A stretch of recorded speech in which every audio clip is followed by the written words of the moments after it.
Hey there, happy Friday to the Marketing Studio. It is Friday afternoon, and I want to talk about content calendars today. And some of you know what a content calendar is, and some of you don't know what a content calendar is, and either way is good.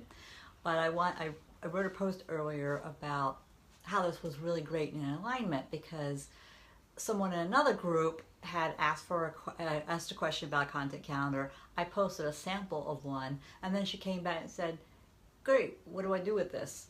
And so then I broke it down, like what it is, what content calendar is, how you can use it in your business. It keeps you organized. It helps you stay sane by keeping you organized. It helps you find the gaps in your content so that you know where to create something new and answer a question that someone has. And this particular instance is a perfect example of that because honestly, I realized after she asked the question that I talk about content calendars when I do blogging classes.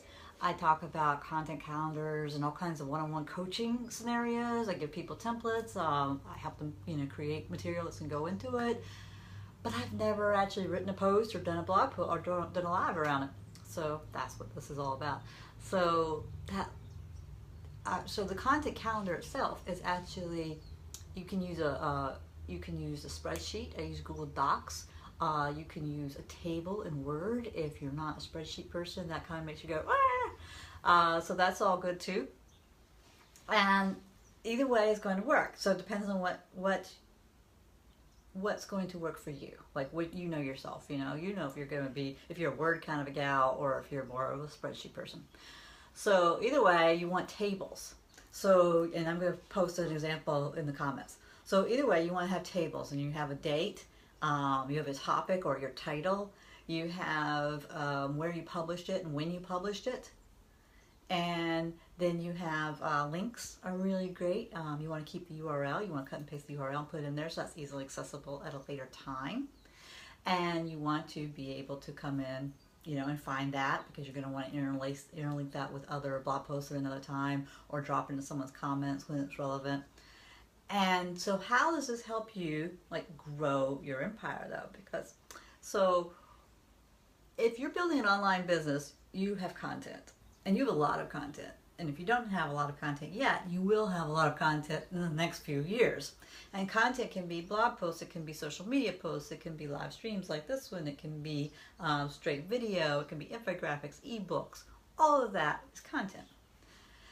Now, the secret comes in keeping up with all that content. That's how you're able to really make it work its magic because one blog post is not going to build a business. One social media post doesn't build your business. But over time, these things have a cumulative effect. And if you can actually bring that in, hi Anna, if you can bring that in and connect it later, that's really great. So for example, I've written posts on SEO basics and what are keywords and SEO for beginners, and I've written these posts a while ago, but the information is still relevant, and I can just direct people to that if we're having a conversation about it. I can send them an email and say, hey, here's a post I wrote a while ago, maybe you'll find it helpful. Now that's where the cumulative effect of all of your content over time really, really, really helps expand your business and your empire, so to speak. So now I can send them that SEO post. In this case, I can send them a video on content calendars and what they are, right? And why they're useful.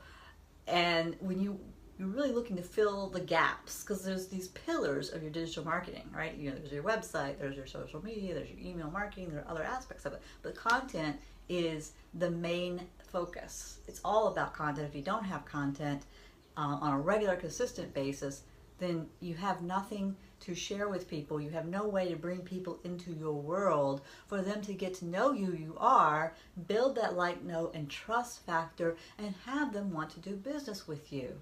Because content is the crux of this entire thing, right? I mean, think about it. The people you follow online are the people who are putting out regular, interesting, useful content that you find valuable and that answer your questions. So I'm making this particular post on content calendars because someone asked a question, what is a content calendar? How do I use it? So that's how you can use it, and particularly with your blogs. You create your blog title, you create the date it was published. I do this with clients all the time, especially if we have multiple writers writing for like a bigger blog that has, multiple posts that come out a week. Then we have, this is the date we're targeting, this is the date it was published, or this was the date it was submitted, this was the date it was published, and then, and then might follow it up with number of comments or questions or responses or likes or things like that. In some cases, depends on the business. That's just a little bit more of a measurement tool you can use. I mean, it's really manual, but you can do it, and there are tools that do it for you. So you can also do this with your social media, where you create a calendar for yourself, or spreadsheet. Like on Monday I'm talking about whatever, on Tuesday I'm talking about this, on Wednesday I'm talking about that, on Thursday I'm talking about this other thing. And whether you actually write out the post for yourself, or whether you just drop the topics in to stimulate your brain, then on the day of posting, either is fine. Whatever works for you. And you just try this out and just develop a system. So you create that spreadsheet, you just write out some topics. Start with answering questions that you often get answered. I talk about this a lot in the 5x5 method. So write out those 5 questions people frequently ask you, and then your question and answer session can be a post, right? In 5 different posts, actually. So you can drop those into the calendar, and then you can post when you posted it or published it, as the case may be. And then that helps you keep track of this stuff. I have a spreadsheet where I actually have all of my blog posts that I wrote on my blog are all in one spreadsheet with their URLs and date and title. So that way I can go back in and easily reference, grab something if it makes sense to send to someone, look at where I have gaps in my content, because that's really what you're looking for, gaps in your content. So not having addressed this content calendar question at an earlier time was a gap in my content. And then I was like, oh, that's perfect opportunity. I can answer that question. So I hope you have found that helpful. Please drop in the comments below if you have a content calendar that you work with, if you don't understand the concept of it. And I'm going to put in a rough outline of what it looks like. I have a little image I was using for a blogging class earlier in the week, and I'll just drop that in there and let me know what questions you have around it. And I think I have a template, I'm sure I do, somewhere in my files, and I can upload that. Okay? So thank you so much, and have a great, great, great afternoon.